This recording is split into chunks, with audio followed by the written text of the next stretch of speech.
Now, after driving Tesla for almost 10,000 miles, I can make a proper review of what it's actually like owning a Tesla Model 3.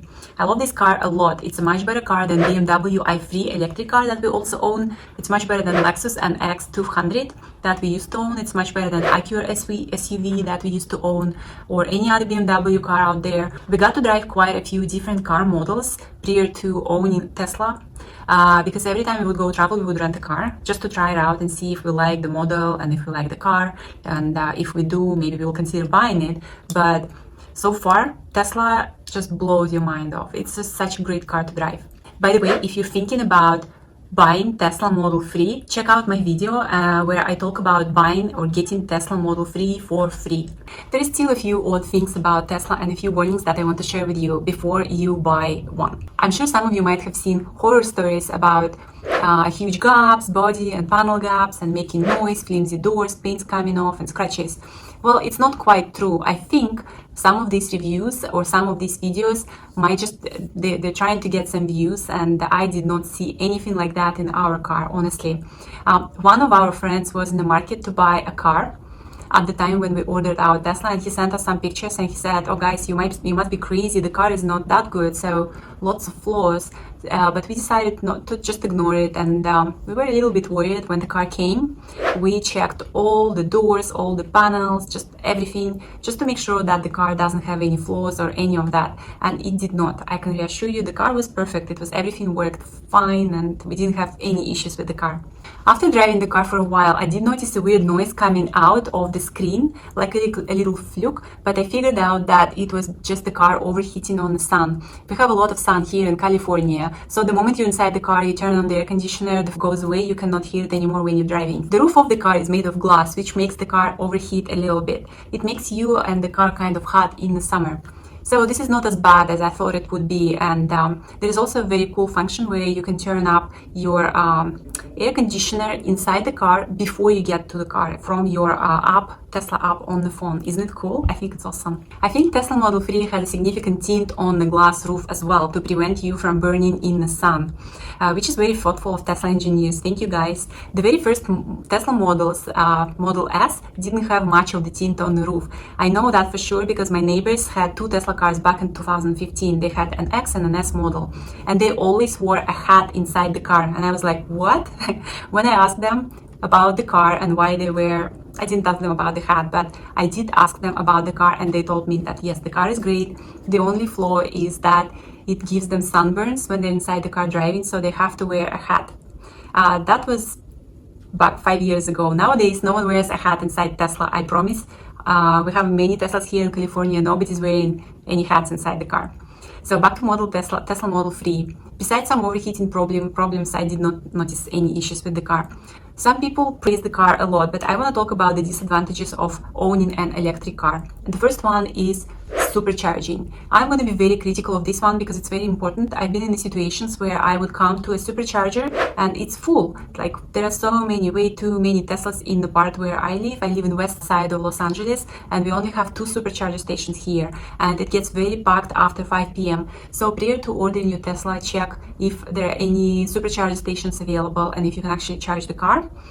And number 2 is range anxiety. I didn't have any range anxiety prior to taking some long range trips in Tesla, because driving a car around the city is fine, you have no issues. But when you take a long trip, you start worrying whether you're going to make it or not, because the car is running on electricity. There is no gas tank, so you do have to make sure that you have enough electricity to make it all the way back or to get to the charging station. And one of the issues is that when you drive somewhere up north, or when you drive in cold weather, you turn your heater up, you turn the heater on, or if it's hot, you turn the air conditioner on, and both of them eat up a lot of battery. So approximately 10 or 20% of battery can be gone just because of the heating or air conditioner. We had a very close call experience driving up to the mountains in Los Angeles on a full charge, because it was up on the mountains. There were no supercharging stations there, and the snowstorm can get really intense. There was a snowstorm, and sometimes you can even get stuck in the mountains for a full day Yeah, my anxiety is really kicking off right now. So lack of charges in the area combined with the cold weather or combined with the very hot weather might make it a stressful experience for you. If you're driving long distance very often, then I suggest that you should get a long range Tesla Model 3. It's entirely worth it, and you will definitely have more value from that. Another disadvantage is that you cannot get a battery fully charged in 10 to 20 minutes. So it's closer to 30 or 40 minutes when you have to be in the car, or you can go somewhere, but still charging at the supercharging station takes more than 20 minutes. It's more than 30 to 40 minutes. Still, the car is amazing. I really enjoy driving the car, and it's a great driving experience, and I would never, ever, ever, ever, ever, ever, never get any other car that's currently up on the market. No, I'm totally sold. I love the car, the driving experience, and the technology. I'll give you one example so that you could kind of feel what I'm talking about.